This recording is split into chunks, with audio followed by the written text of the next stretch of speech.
You finally got it. The job, the relationship, the number on the scale, the thing you told yourself would change everything. And for about 3 days, maybe 4, it did feel different. You walked a little taller. You smiled at strangers. You looked at your phone, and for once there was nothing left to want. Then it faded, not slowly, suddenly, like a light switching off.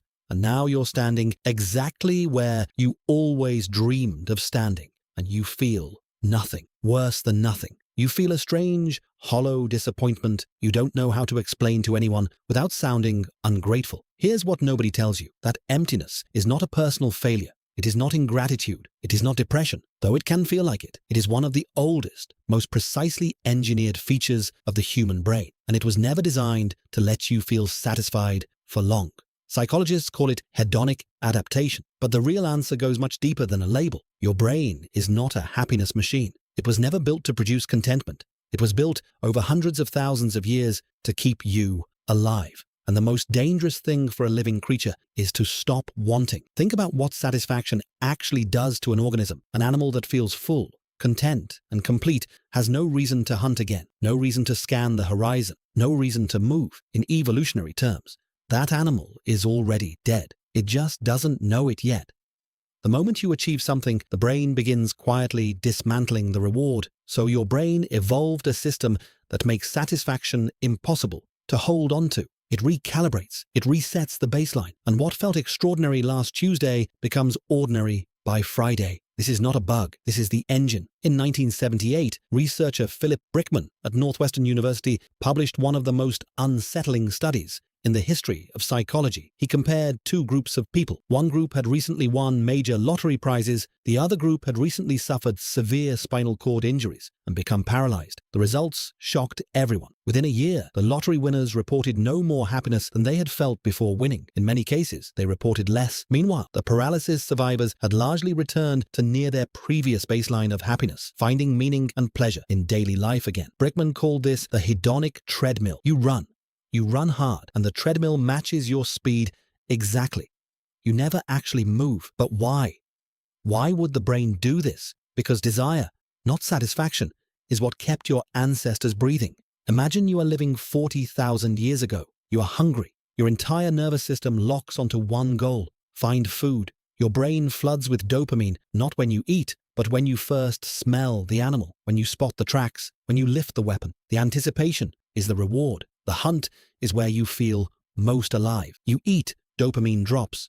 The brain begins preparing you for the next hunt before you have even finished chewing. That is the system still running inside you today.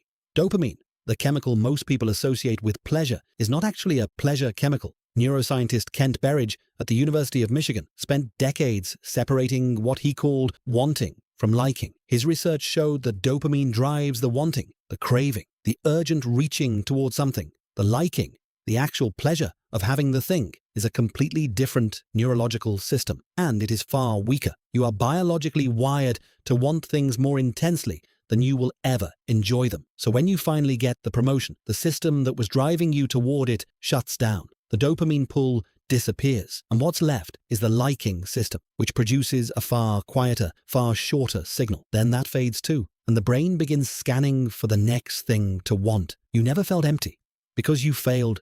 You felt empty because the machine completed its job and immediately started searching for the next assignment. Now think about how modern life has turned this ancient system into something almost cruel. For most of human history, wants were slow.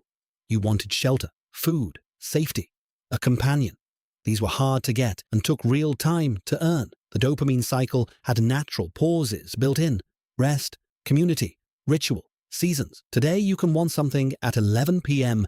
and have it delivered by midnight. You can swipe right, match, and feel the dopamine spike of new connection 17 times before noon. You can check your follow count every 4 minutes, every notification, every purchase, every new episode auto-playing before the credits roll. These are dopamine triggers engineered by people who understand your brain better than you do, and every one of them shortens the cycle, spikes the wanting, collapses the satisfaction window. Psychologist Tim Kasser at Knox College has spent decades studying what he calls the high-cost pursuit of low-quality goals.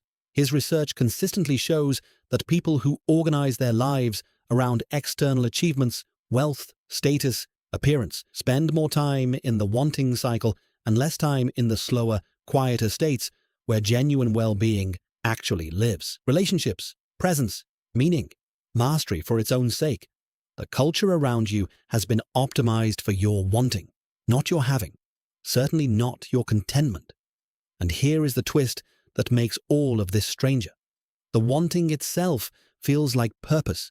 It feels like direction. The absence of a clear target feels more uncomfortable than the exhaustion of chasing one. So you reach the thing. It doesn't hold. And instead of pausing to ask why, your brain immediately hands you a new target, because that is the only state it knows how to escape the emptiness. More money, a bigger apartment, a better version of the relationship you already have, a newer body, another credential. You are not chasing happiness. You are chasing the feeling of chasing.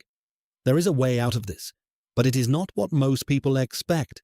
It is not gratitude journaling or learning to want less, though both have value. The research points to something more specific. Brickman himself, before his death in 1982, was already pointing toward what he called meaning anchors. Not goals that end, practices that continue, not achievements that resolve the wanting, directions that absorb it. A musician who plays not to finish a song, but because the playing itself is the point. A parent not raising a child to reach independence, but simply being present inside the process. A craftsperson not building toward a product, but inside the act of making. These are not things the dopamine system fully hijacks, because they never fully resolve. There is no moment of completion that triggers the reset. The wanting and the having are the same activity, and that is one of the only traps the ancient engine cannot easily escape. Your brain was never trying to make you happy. It was trying to make you survive. And survival, for your ancestors, meant never fully stopping, never settling, always scanning the horizon for what came next. You got what you wanted. The brain said, well done. Here is 3 days of peace. Now keep moving. That hollow feeling after the victory, the quiet that feels louder than all the noise before it, that is not failure. That is 40,000 years of engineering doing exactly what it was designed to do. The question is not how to stop wanting. The question is whether you can choose what to point the wanting at. And that might be the one decision in your life that is actually yours to make. Tonight, when you reach for the next thing, pause for just 1 second. Not to stop yourself, just to notice that you are doing it, that the machine is already running, that the horizon is already moving. Because the moment you see the treadmill, you are no longer just running on it. And that is where everything starts to change.